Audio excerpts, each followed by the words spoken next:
Jonathan Dewick, and I'm an ethnomusicologist. I'm a faculty member here at Duke in the Thompson Writing Program. And I want to talk about a project that I did recently that involved filming and recording in spaces that are ambiguously public and private.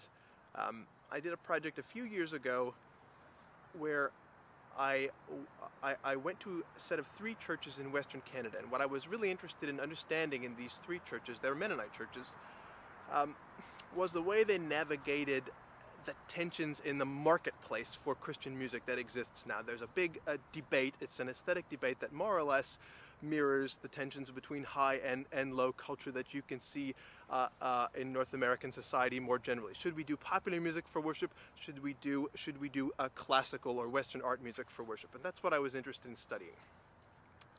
The trick is a church service a public or a private space? Now, I have a long connection to Mennonites. I am Mennonite in background, and I know the Mennonites in these churches, having done field work with them before over a long period of time. So I was familiar with the people and with the way that they operated, but it had been some time since I'd been there.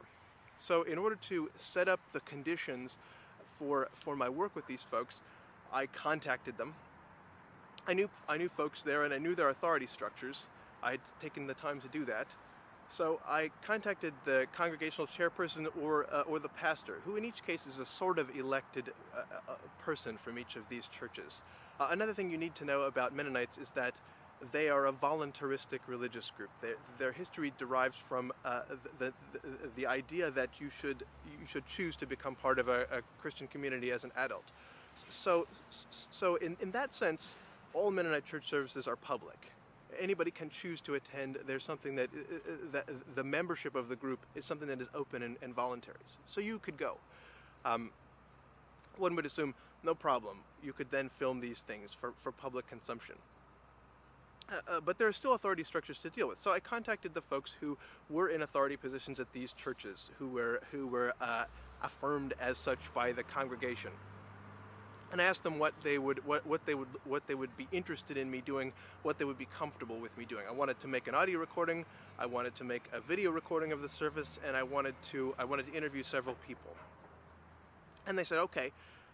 Each church had their own different set of parameters. Everyone was comfortable with me audio and video recording for my own notes.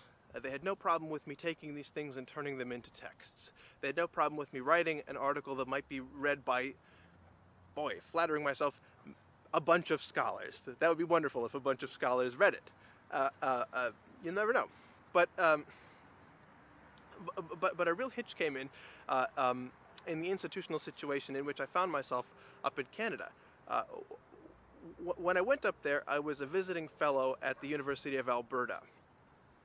They have something called the Canadian Centre for Ethnomusicology there that is a very community-oriented scholarly center that collects audio and video recordings of Canadian musical traditions. And it is not only oriented towards scholars, it is oriented towards the public. The idea is that people who are members of communities that practice music in Canada might want to access their own musics, because musical practice is always changing. So you might want to know a few years later how the music sounded in your own community. So access is a really important concern for these folks. So they said as one of the conditions of my time there as a fellow that I would donate to them the audio and video recordings that I made in each of these churches.